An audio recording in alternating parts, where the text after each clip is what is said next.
Hey, my name's ShawNshawN. I do sell art on ShawNshawN.co and specials on eBay. Today we're going to review Godzilla, King of Monsters. Or is it maybe just Godzilla?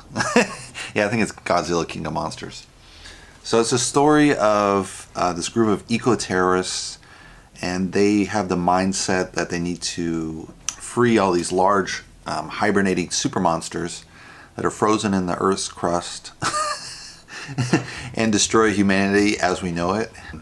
It's a little bit silly plot-wise, since these creatures have been sleeping for thousands of years and they're not dead.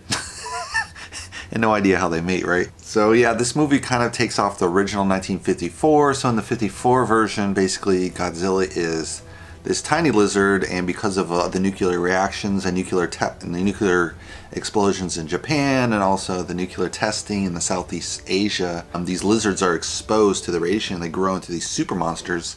So it's kind of like an explanation to kids what happens with radiation and the terrible sequence of it. Also kind of gets to the Japanese psyche of why they were bombed with nuclear weapons, you know, the only country that has been. So that's kind of the real basic crux of Godzilla, and so this story obviously plays off in a really distant version of it, since there's been many versions, basically 20 films at least, mostly in Japan, in Japanese since the 50s. There's a 70s version, there's a 90s version, and this we're in the kind of the 2010 version. And so I think this is the second out of 3 movies. I didn't see the first one, so I'm missing a little bit of the information, but the movie stands on its own. So I really like how the movie starts. It starts with this daughter kind of typing away on her keyboard to her dad, and her dad is obviously estranged, right? Because he's not on site, so you're like, this is kind of interesting right out of the bat. And she's like, hey dad, I think mom's crazy. And then mom's like, oh, what are you doing? She's like, oh, just some recipes.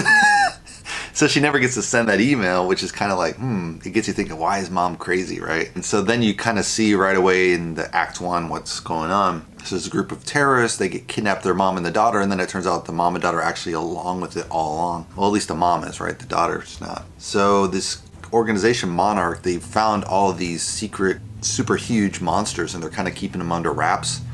And the military doesn't know about it, which is totally crazy, but this secret organization, Monarch, rules them all, right?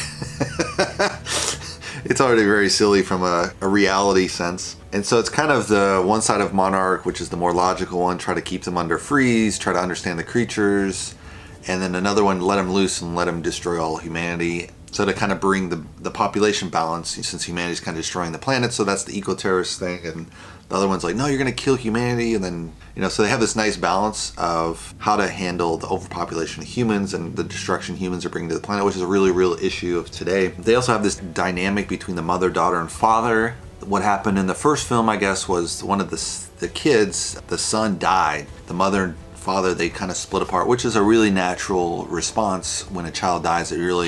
The parents tend to blame each other, and then they just can't live with each other. So the dad kind of goes on a binging drink, and the mom says, you're done, I'm done with you. And that's kind of where, the roots of the first story go into the second story. And probably in the first movie, I'm assuming they just show the son's death, but they don't show this, how they've adapted to it. I think, since it's probably, I guess, 5 years between when the last movie happened in 2014, there would have been more bitterness between the mother and the father. I think the mother plays it pretty well, as far as she's just kind of this crazy, like, I have to save the world, my son died for something, kind of passionate ranting. And the father lost himself, but now he's kind of reasonable, but his personality would have been more jacked up, I would say. So I don't really believe him in that, the way they portrayed him.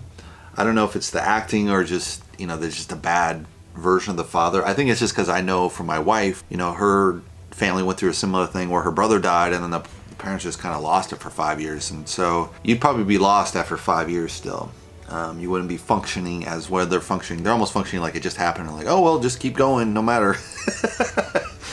It's kind of the Hollywood version of this tragedy of this what happened in a family versus the reality. The movie's obviously highly CGI dependent, which is good in this aspect. It doesn't look like the 70s or 50s version where it's really corny, and it's obviously going to be mostly of the creatures fighting each other, and you have some of the classics of all the Japanese, like the butterfly Mothra and the 3 Monster Zero, which is this Hydra kind of creature with kind of a dragon with 3 heads.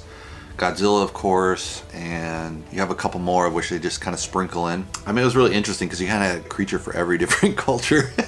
And they had like these mystery, and they kind of find like an Atlantis or something in the middle of the film. So that's kind of fun, I think, from that aspect. You have a lot of people die in the movie, which is kind of realistic. I would say if you had these super monsters, they would just be super strong and there'd be no way to stop them, and you would just be lucky if you kind of survive. So I kind of like that part of the film. The weird thing is at the end of the movie, the mother finally kind of splits off from the Echo Tears. She's like, oh, maybe that was the wrong idea.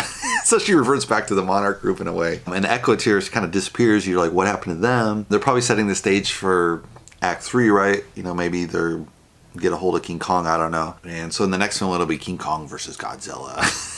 Which has been done in obviously earlier films, so I'm not giving away any plot, but that should be kind of fun to see where that goes. But yeah, it's just kind of a teeny bopper, you know, adaptation. There's no really dark themes here. There is a little bit with the family, but yeah, it's kind of like, you know, your basic teenager film. You're 13 to 18, you go see this movie and you haven't seen too many films, so you're just like, wow, this is Godzilla. So from that aspect, it's okay. Nothing really deep. Interesting to have, you kind of had this minor Chinese supporting actress, and she's one of the scientists, and you could probably see, in China they reshoot it with her more as a primary character versus the American actors. And they do this a lot for Hollywood with Chinese funding, and so they'll shoot the Hollywood version, and then when they go to China they use a lot more of the Chinese actors to kind of sell it to the Chinese actress as well as the Chinese, because all the films are censored in China. So if you don't have Chinese actors, they're probably getting like, oh, we'll give you 2 weeks and then cut the film. Doesn't matter what you sell, right? And so what happens is a lot of Hollywood films, if they don't have Chinese actors, they come to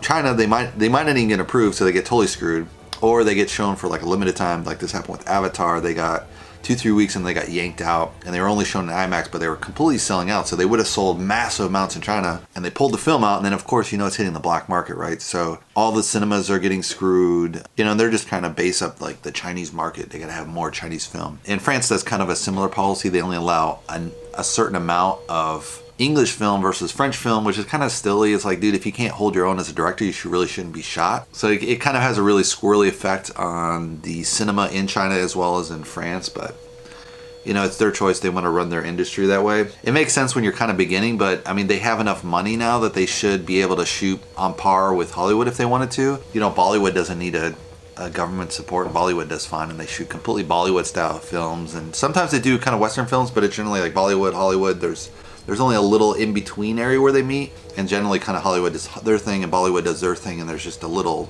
fine meeting ground with some films that are kind of in between. I mean, I think it's just because the audiences are so different. So in India, they're always going to have dance. Hollywood film, they're going to be more drama, kind of silly jokes. And so the humor's different. There's no dancing in the American ones. There is in the Indian ones. So you kind of have this cultural thing. Same with Chinese or Asian one. They're going to a lot more karate, a lot more battle scenes. They're not going to be so dialogue focused. And Hollywood's going to have a lot more dialogue to it, even though for me, there's no dialogue except for Tarantino films. But from you know, Chinese, Asian, Hong Kong market, there's like very little dialogue, and there's just all battle. Especially in the kind of the Hong Kong karate films. So I mean, it's a fun film. You know, as a grown adult that's seen many films, I'd be like, it's okay. But as a teen, you probably like this, so I recommend it if you're a teenager. Probably not so much if you're older. It's okay. It's probably like a DVD rent film if you got a nice HD TV. If you got a black and white TV, it's worth going to the cinema, but who has a black and white TV anymore, right? Anyway, if you want to subscribe, you can subscribe below. And I'll see you in the next movie review. Thanks for watching, guys.